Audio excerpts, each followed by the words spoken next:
इस वीडियो में हम एक क्वेश्चन सॉल्व करने वाले हैं जो कि है find the Laplace transform of e raised to the power -3t multiplied by 2 cos 5t - 3 sin 5t। तो इस गिवन फंक्शन ऑफ t का हमें लाप्लास ट्रांसफॉर्म फाइंड करना है। तो हमें लिखना है सबसे पहले कि गिवन क्या है। हम मान लेते हैं कि ये फंक्शन ऑफ t है, so that f of t is equal to जो फंक्शन दिया था। एंड अब हमें क्या फाइंड करना है वो लिखना है, to find the Laplace transform of e raise to the power -3t 2 cos 5t - 3 sin 5t, जिसे हमने f ऑफ t बोला है। अब हमें अगर इसमें लाप्लास ट्रांसफॉर्म अप्लाई करना है तो अभी डायरेक्टली अप्लाई कर देते हैं, क्योंकि हमारे पास इस पूरे गिवन f ऑफ t के फंक्शन के लिए फॉर्मूलेस हैं। तो let us apply the Laplace transform to both sides. We get Laplace of f of t is equal to Laplace of e raise to the power -3t into 2 cos 5t - 3 sin 5t। Simply हमने दोनों तरफ में Laplace apply किया है। अब ये जो e raise to the power -3t bracket के बाहर है उसे हम अंदर मल्टीप्लाई कर देते हैं, तो हमें मिलेगा। अभी हम लाप्लास अप्लाई नहीं कर रहे हैं, थोड़ा सिंप्लीफाई कर रहे हैं हमारे एक्सप्रेशन को। Laplace of e raise to the power -3t into 2 cos 5t minus e raise to the power -3t into 3 sin 5t। तो finally Laplace of f of t जो है अभी ऐसा बन गया है, is equal to Laplace of 2 e raise to the power -3t cos 5t -3 e raise to the power -3t sin 5t। Simply e raise to the power -3t को हमने अंदर ब्रैकेट के एक एक टर्म में मल्टीप्लाई किया है, bracket open किया है। अब यहाँ पे जो दो टर्म हमें दिख रहे हैं उनमें हम लाप्लास सिंगल सिंगल अप्लाई करते हैं, राइट। लाप्लास अगर ब्रैकेट में बाहर है एंड बीच में हमें माइनस प्लस कहीं दिख रहा है तो लाप्लास एक एक टर्म में अप्लाई होता है। तो we will get Laplace of 2 e raise to the power -3t cos 5t minus Laplace of 3 e raise to the power -3t sin 5t।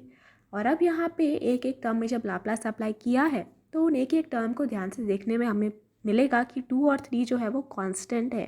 तो 2 Laplace of e raise to the power -3t cos 5t, जो 2 है वो पहले वाले Laplace के लिए constant है, इसलिए वो बाहर आ जाएगा लाप्लास के। माइनस दूसरे वाले लाप्लास के लिए भी एक कांस्टेंट प्रेजेंट है 3, उसे भी हम लाप्लास के बाहर ले लेंगे।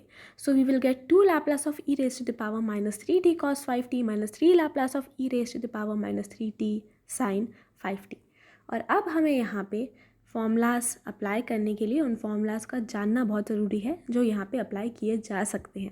तो जो टर्म हमें दिख रहे हैं एक्सपोनेंशियल है और साइन या कॉस का फंक्शन है, तो उसके लिए लाप्लास ऑफ अगर e raise to the power 80 sine of 80 है हमारे पास, साइन ऑफ bt है हमारे पास, 80 नहीं bt। Laplace of e raise to the power 80 into sine of bt है हमारे पास, तो उसके लिए फॉर्मूला होता है b by s minus a whole square plus b square. तो ये फॉर्मूला हम तब अप्लाई कर सकते हैं अगर साइन का फंक्शन है समथिंग, साइन ऑफ bt है, b कुछ भी हो सकता है, मल्टीप्लाइड है e के पावर 80 से, तो उसमें लाप्लास हमेशा इसी फॉर्मूला से हम निकाल सकते हैं। Laplace of e raise to the power 80 cos of bt अगर है, उसके लिए फॉर्मूला है s minus a divided by s minus a whole square plus b square. तो जो भी a और b की वैल्यू है e के पावर 80 इंटू कॉस बी टी में, e के पावर 80 इंटू साइन बी टी में, वो आपको इस फॉर्मूला में राइट साइड में रख देना है b और a के जगह पे, और हमें लाप्लास मिल जाएगा। तो ये फॉर्मूला बहुत इंपॉर्टेंट है याद करने के लिए। आप सोच सकते हैं कि कॉस जब भी रहता है एक्सपोनेंशियल के साथ तो s माइनस ए ऊपर आ जाएगा और s minus A whole square plus b square नीचे रहेगा। साइन और एक्सपोनेंशियल साथ में है तो s minus A whole square plus b square तो डिनोमिनेटर में रहेगा ही जैसे कॉस के केस में है, लेकिन बस ऊपर में जो साइन का फंक्शन में जो अंदर बी टी में जो b का वैल्यू है वो आएगा।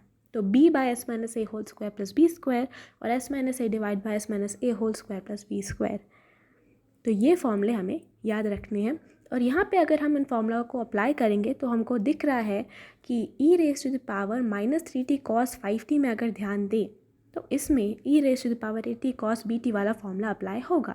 एंड उसके लिए कंपेयर करने पे देखेंगे कि a का वैल्यू -3 है क्योंकि e के पावर -3t है, तो a की वैल्यू हो गई -3, और cos 5t तो यानी ये जो b है उसकी वैल्यू हो गई 5। तो अब आप फॉर्मूला में वैल्यू रख दीजिए, हमें मिलेगा s minus of -3 divide by s minus -3 whole square plus 5 square, क्योंकि b की वैल्यू 5 है, a की वैल्यू -3 है। सिंपल है ये, आप सॉल्व करेंगे s plus 3 by S plus 3 whole square plus 25 हमें मिलेगा, क्योंकि 5 इंटू 5 स्क्वायर इज 25 एंड जो माइनस है वो हट जाता है यहाँ पे, क्योंकि a की वैल्यू -3 के फॉर्म में है, इसीलिए s प्लस 3 हो गया। अब s प्लस 3 होल स्क्वायर को अगर आप सॉल्व करेंगे तो कितना मिलेगा, s square plus 6 times of s plus 9 plus 25। Simple है, s प्लस 3 होल स्क्वायर का फॉर्मूला अप्लाई किया है, s square plus 2 into S into 3 plus 3 square, और हमें ये मिला है, और प्लस 25 वहाँ पे था। तो अब मिलेगा इसको सॉल्व करने पे s plus 3 divide by S square plus 6 times of s plus 34। And अब हम आ जाते हैं Laplace of e raise to the power -3t sin 5t, जो पिंक में हमें दिख रहा है। उसके लिए जो फॉर्मूला अप्लाई करेंगे वो होगा e raise to the power at sin bt के लैप्लस का। कंपेयर करने पे पाएंगे a की वैल्यू -3 और b की वैल्यू 5 आ रही है, तो सिंपल है, इसका Laplace transform e raise to the power -3t sin 5t का होगा 5 by s minus of -3 whole square plus 5 square. Simply इसे सॉल्व करने पे मिलेगा 5 by s plus 3 whole square plus 5 square, 5 by s square plus 6 times of s plus 9 plus 25। और अगर इसे solve करेंगे तो मिलेगा 5 by s plus 6 times of s plus 34।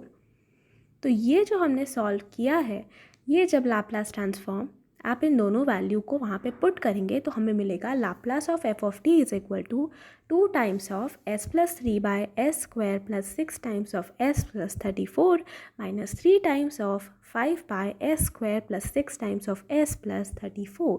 और अगर इसे फर्दर सॉल्व करेंगे तो 2 को सबसे पहले वाले टर्म में मल्टीप्लाई करेंगे, 3 को दूसरे वाले टर्म में मल्टीप्लाई करेंगे, एंड आपको मिलेगा 2 into S plus 3 by S square plus 6s plus 34 minus 3 into 5 by S square plus 6 times s plus 34। Denominator यहाँ पे सेम है, बीच में माइनस है, तो सिंपली आपको मिल जाएगा 2s plus 6 minus 50 divide by जो डिनोमिनेटर है एज इट इज़ आ जाएगा। ऊपर में जो भी ऑपरेशन है वो अप्लाई हो गया, 2 times s plus 6 minus 15 divided by denominator same है, तो same as it is s square plus 6 times s plus 34 आ गया। अब 2s प्लस 6 माइनस 15 है, 6 माइनस 15 होता है -9, तो Laplace of F of T जो अभी तक हम सॉल्व कर रहे थे उसकी वैल्यू हमें मिल चुकी है 2s minus 9 divided by S square plus 6 times of s plus 34। And यही है हमारा लैप्लास जो हमने फाइंड किया है। तो गिवन क्वेश्चन को हमने सॉल्व कर लिया है, एंड यही हमारा फाइनल आंसर है जो आपको स्क्रीन पे दिख रहा है।